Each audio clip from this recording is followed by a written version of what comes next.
Now, let's look at some of the symptoms of B5 deficiency as well. So this is, we've got multiple types of studies that have been done on animals, but I've highlighted here the human symptoms.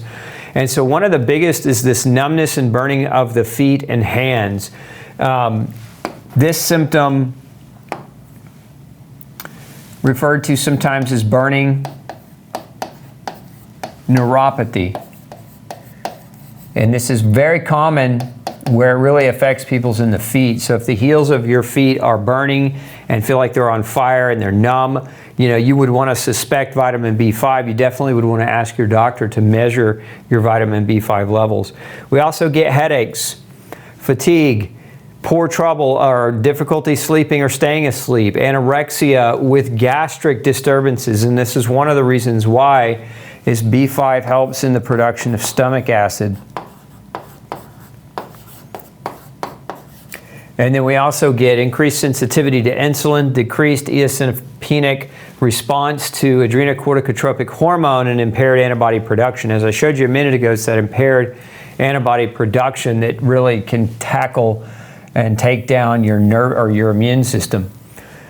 Okay, so mental focus. Why mental focus? How does B5 improve mental focus? So, the world today is full of folks who don't remember why they walked into a room, who struggle to have the right word come to their mind, right? Somebody has to fill in the gap or fill in the sentence for them, or they just can't think clearly, or they're just not thinking sharp. And so this is a hallmark, or can be a hallmark, of vitamin B5 deficiency. I see this on a very regular basis, and one of the reasons why is you have neurochemicals. Let's change our color here. You have neurochemicals that vitamin B5 helps to produce. And one of those neurochemicals is adrenaline, sometimes referred to as epinephrine, and noradrenaline. But we also know that vitamin B5 is important for, we said this earlier, I showed this to you earlier, cholesterol. Now, cholesterol is the mother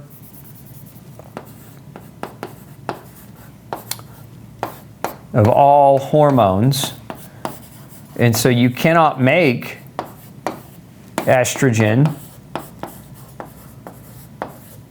progesterone, or testosterone without cholesterol. And you can't make cholesterol without vitamin B5.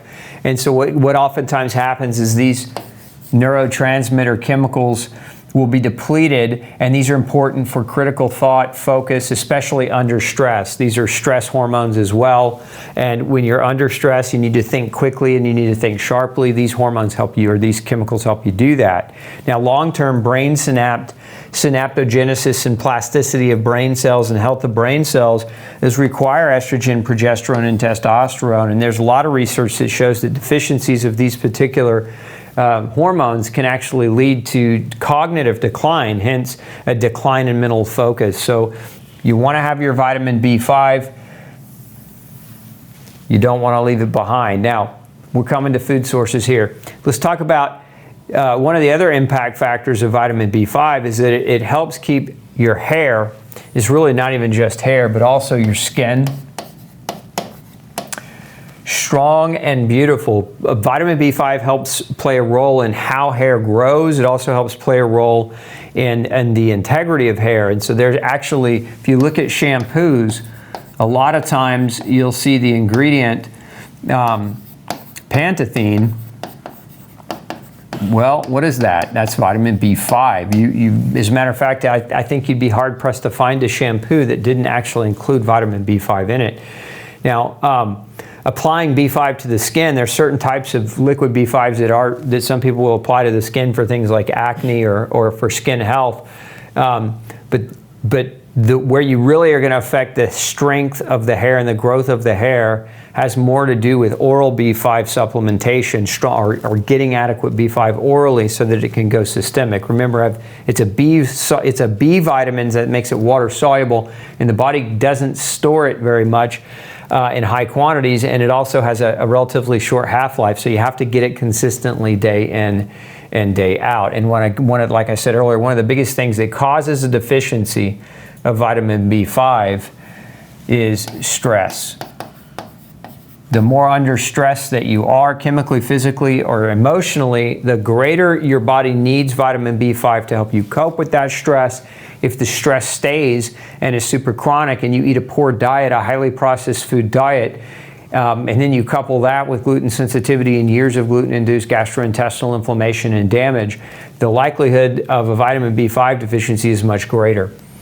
Now, we also know, from a skin perspective, that vitamin B5, been a number of research studies that show that higher doses of vitamin B5 orally can dramatically reduce acne and inflammatory lesions on the skin. So you can see in this particular research study, the result of the study showed that there was a greater than 67% reduction in the number of total facial lesions after 12 weeks of supplementation. And again, this is oral supplementation using vitamin B5, and the quantity or the dose, at least in this particular study, just because I know that's the next question many of you are going to ask, is about 2.2 grams of vitamin B5 per day, which is pretty high dose. So 2.25 grams a day is what it took, and they found after 12 weeks that almost 70% improvement in facial acne and facial lesions. So maybe worth entertaining if you struggle with inflammatory acne, and talking with your doctor about whether or not vitamin B5 could be an option for you. Because one of the other things that's commonly done that I don't recommend, because it's got horrific side effects, is the use of a synthetic vitamin A called Accutane. And so a lot of doctors will use Accutane to treat acne. A lot of dermatologists will. And I think it's a terrible idea, aside from the horrific side effect profile, especially when you have something like B5 that shows such great promise. And that study I showed you wasn't the only trial of vitamin B5 being effective. So then we have food sources for B5. Now, the name for vitamin B5, as we said, is pantothenic,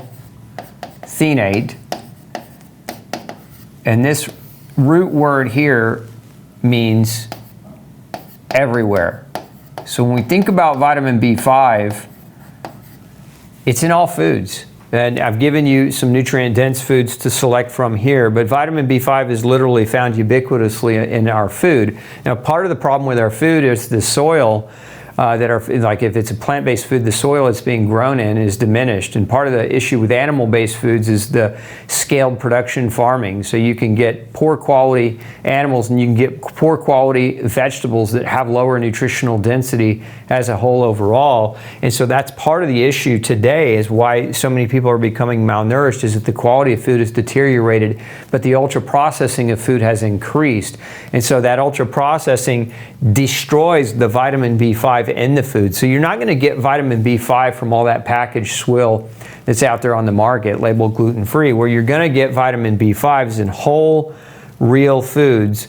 And my advice to you, if you don't already, is find a local co-op or a local farming group or community where they have regenerative soil practices, where they do regenerative farming, because you're going to get more nutritional density out of the food that you eat if you look at it from that perspective and get your food from those places, versus, say, the grocery store that ships in food from all over the world and they have to spray it with different chemicals and anti-ripeners. The nutritional density of the soil where it was grown wasn't as great. So again, local co-ops are one of your best places to ensure that when you eat whole, real foods, that you get adequate vitamin B5 in those foods.